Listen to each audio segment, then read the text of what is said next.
Hello, this is PWOP, and as you all might know, I'm not one that will typically do a commentary style video on Phil, but he did have a really meaningful question today that pretty much dominated the entirety of the podcast. So I felt like it would be worthwhile to take some time to answer that for him. So first, let's look at what he had to say. So anyway, yeah, I don't know. And again, no one seems to have a definitive explanation for this. Do you know what I'm saying? Here's what Broden says. Listen to this. People are starting to play games again and not watch them. It's a trend that's killing some streams. That's why so many people are starting to react to political stuff. Ugh. Well, I'll tell you, I'm not going to react to political stuff. That's not happening. Okay? If you're not picking up on it at this point, he's in the middle between having just complained about Pragmata and just about to complain about vampire crawlers for pretty much the same reason. Why is the game so popular and doing well, but my streams aren't popular and aren't doing well when I play the game? And I feel like anybody can answer the question, but again, we're working through the process for Phil here, so let's keep going. Damian says it's not their type of game to play or watch. They're just not interested in it. Well, Jay Kuma, again, I want you to understand something. When you say something like this, it doesn't apply to me. He goes, it's a good game. I think everyone moved on from it. Other streamers usually focus on finishing it ASAP or playing a bit and moving on. That's not me. For me, if I play a game and it doesn't work right away, I will move on. But in this case, the game is good and I like it. It's at least decently working. All right? But I'm not the guy who rushes through a game, and everyone knows that. No one comes to DSP Gaming for that, so that doesn't apply. I hate when people try to take this criteria that would apply to a big-time streamer who has 10,000 viewers, and they say, Phil, this is what? No. I have 200 viewers on YouTube. I have less than 100 on Kick. All right? The people that come to me know me. They know my content. They know my pacing. They get it. So that's not the reason.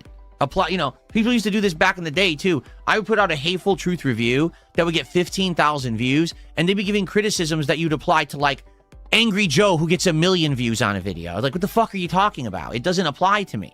Like, what you're saying literally has no effect. You have to put it in scale to the reality. People who watch DSP, know DSP, they know his style and content and the way that I do stuff. They're not here and going to complain that I'm not beating the game in 2 days like some big streamer. That's not the case. So he is being very genuine about the question, even fielding responses and shooting them down from the audience, who is taking his really stupid question seriously of why are these games popular, but they're not doing well. I just really need to highlight the absurdity of that he is a streamer and he is genuinely asking the audience who gives him money, why am I not getting more money when these games have sold really well? Spoiler alert, it doesn't have anything to do with the games. But let's keep moving here because he yaps plenty. All right, well, so Pragmata, I guess we just don't know. We don't know what's going on. All right, why this game isn't resonating. The good news is it's almost done. We're going to beat it in another 1 to 2 streams. Okay? But now the other game. And this one irks me, and here's why. Okay? For years and years and years and years, everyone said, Phil, really, you're so short-sighted. You're so limited in the games that you cover. You only play big games, AAA releases that come out on console. You literally play only the big AAAs. You don't play any of the cool indie games, any of the hyped games, any of the viral games. You skip them all. And instead, you just play the big stuff. And that's why your stuff gets boring and played out, right? And I'm like, okay, fine. So now I'm a PC gamer. Now I have the ability to play any game I want, and I do. Like, we play tons of these indie games now in the rotation. Every week we're playing a new one, pretty much, or sometimes the last 2 or 3 weeks because they're longer, but we always seem to have a unique game in the rotation. This week, the game that we started playing was Vampire Crawlers. Okay, why did we play it? Well, it came out a week ago on Tuesday. I didn't play it exactly on Tuesday. I played it a few days later, but we still played it. Okay? I thought when Resident Evil Requiem came out, you made a big deal about how, unlike all the other girls, you don't have to play stuff near its release day. And people come by and they just give you money because they like you for being so charismatic. Has something changed? It's an interesting game that combines gameplay elements from other indie games that are roguelikes. It combines elements from, say, Megaball with Slay the Spire. It's got gothic horror, it's got cool graphics that are throwback graphics to Castlevania, and it's got a kicking soundtrack. It's got tons of characters you unlock and interesting gameplay, right? It's fast-paced, unlike the other games that are of the genre like Slay the Spire. This one is fast, you're constantly killing enemies and taking on mobs and doing action-based stuff, so it's fun, okay? I like it, I played 2 streams of it. Personally, even though I like Slay the Spire, I can understand why people would like Vampire Crawlers over Slay the Spire, because you're fighting more enemies, it's more fast-paced, action-oriented, it's got a better soundtrack in my opinion. While Slay the Spire is kind of like fantasy D&D, but with roguelike cards, okay? This game is like Castlevania with cards blowing shit up, big effects, gas explosions, different kinds of gothic monsters, werewolves, mummies, zombies, vampires, ghosts. It's cool. Reduced for brevity there because it doesn't matter anything about how the game itself plays. There is only one person on the stream who is actually playing the game and experiencing that. We are not playing it. You are playing it, Phil. I think you're having an issue with the parasocial echo chamber that you have created. Okay? And it's not doing that well. I played it twice, and both streams, one person supported a ton, and outside of that, half the chat would complain that the game is boring. And, it was very slow support outside of one person dropping a lot of money on the streams, right? And the truth is, it's not supposed to be like that. Okay? It's supposed to be, hey, people are coming and everyone's kind of enjoying and they like the content and they want to see it continue, so then they support the stream. It's not supposed to be one person drops a ton and is financing a game, right? And that's the truth. Like, I don't want that. That's happened a few times with certain games like Baldur's Gate 3 and or Truck Sim and stuff like that. And overall, it just doesn't work. You want a game that's resonating with the entire audience, right? And with that final lip smack, that's about as much modern Phil as I'm going to be able to stomach. But I would like to highlight his last point there that he made such a big deal on. It is bad for his stream and by proxy, his business, if only 1 or 2 people are the ones donating and the rest of the chat doesn't really give a fuck. Well, Phil, maybe you need to cater to more than 1 or 2 people. Like at a drive-thru where you can put the fries in the bag and have everybody come to you. Fucking loser. The rest of this is just going to be one clip. I'm not going to have any commentary because I wasn't allowed to talk when this happened. It's me asking Phil a question a couple years ago in chat, pretty relevant to the question he just asked, except he banned me for asking it, so past Phil apparently already had the answer to this, so I don't know why he even asked any of those questions when he has all the answers anyways. Thank you for watching. Enjoy the rest of this second clip. Alrighty, everyone. So we're starting to wind down. I obviously want to thank you all. Okay? Okay, here we go. The detractors want to continue their narrative. Lease on Luxury says, what would happen if those few people stopped donating? Could the community be viable for the business? Yes. Because this has happened time and time and time and time and time and time again. Whenever one person walks out of that revolving door, someone else walks in. That's how it works. When you're a content creator that makes positive content, that's exactly how it works. You're going to see people walk in and out of your life constantly, and it's okay. Because as long as you're still there as a staple, continuing to make that style of content that's meaningful to people, some people will come back, and you'll get new people, and it will continue. It might not always be the same faces. It might not always be the same people. Hell, I've had different moderating teams over the years. I've had different people who do work for me behind the scenes and help me out over the years. But it doesn't matter, because as long as I keep up the good fight, keep doing the good stuff, right? People like it and will keep coming in to support it no matter what.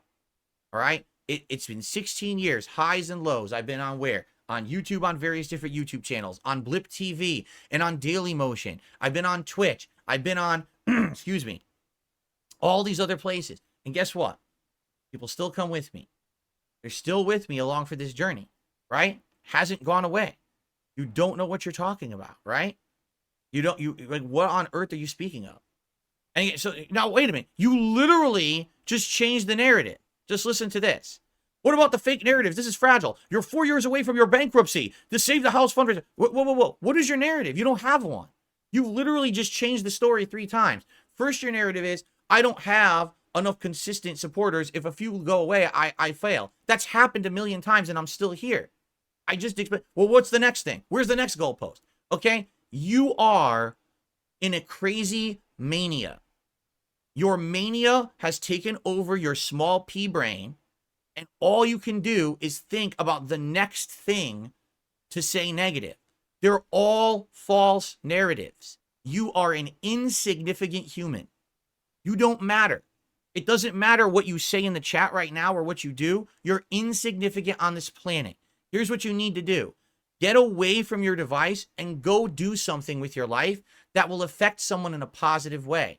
And what you're going to find is that that is going to be way more meaningful both for you and for everyone else around you than for you sitting in your false narrative land, believing your toxic nonsense and thinking that it has any bearing on me or my life.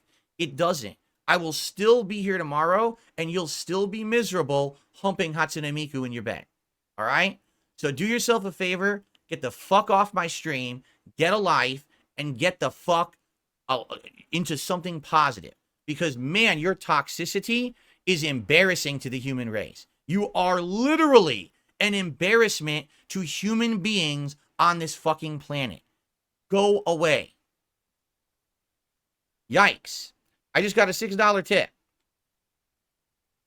from the Blimp. We love you, man. Screw him. Thank you to the Blimp for another tip, a $6 tip. I appreciate that very much.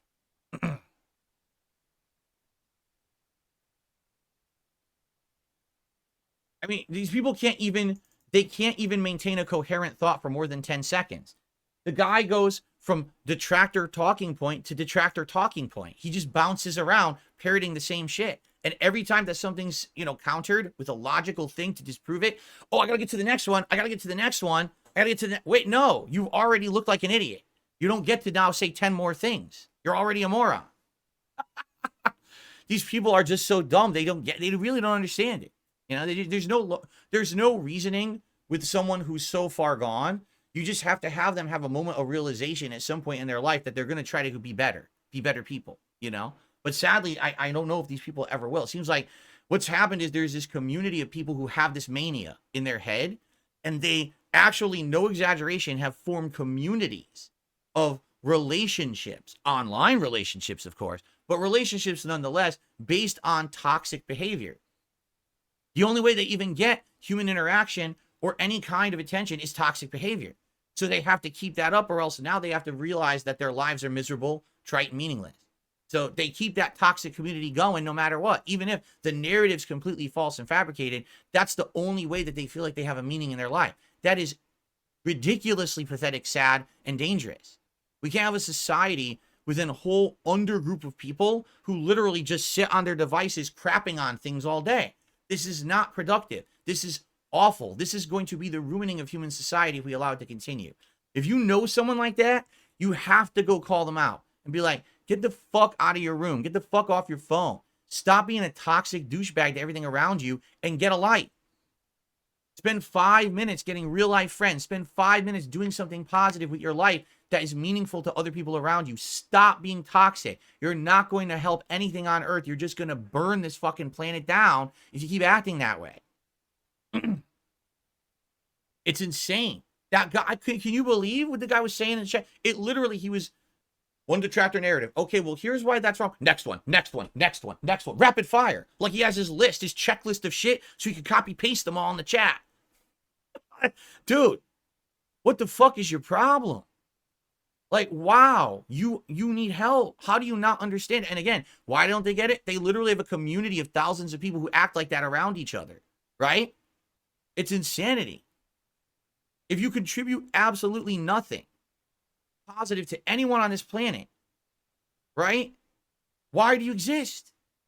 Is that not, that should be the ultimate goal of every person, to at least put something out in their life that brightens the day of someone else, that makes someone else have a smile or feel good, right?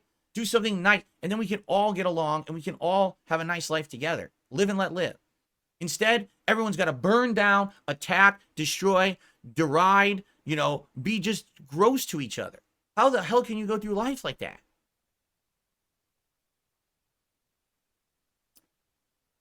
I just don't get it.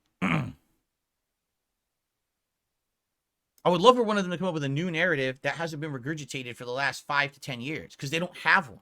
It's the same shit now in a loop.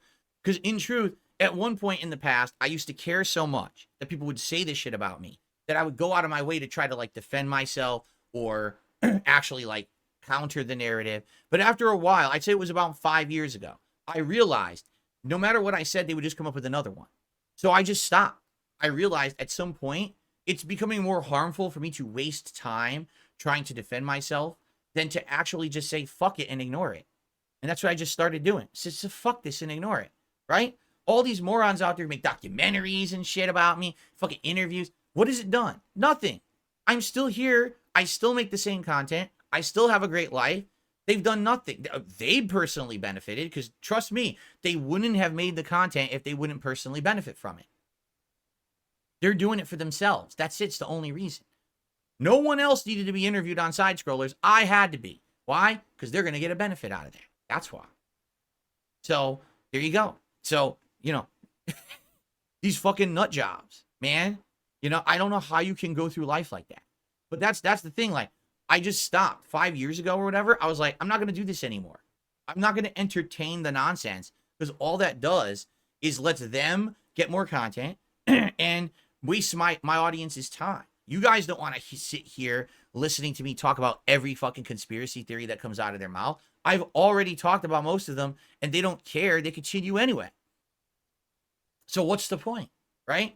What's the narrative? The narrative is they jerk off to each other all day, every day, and I ignore them, and I continue on happy, and they're sitting there miserable every day. Well, who's the winner? They're out of their minds.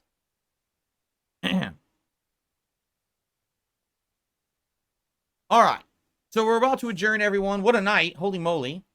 We've talked about so many different topics at this point, right?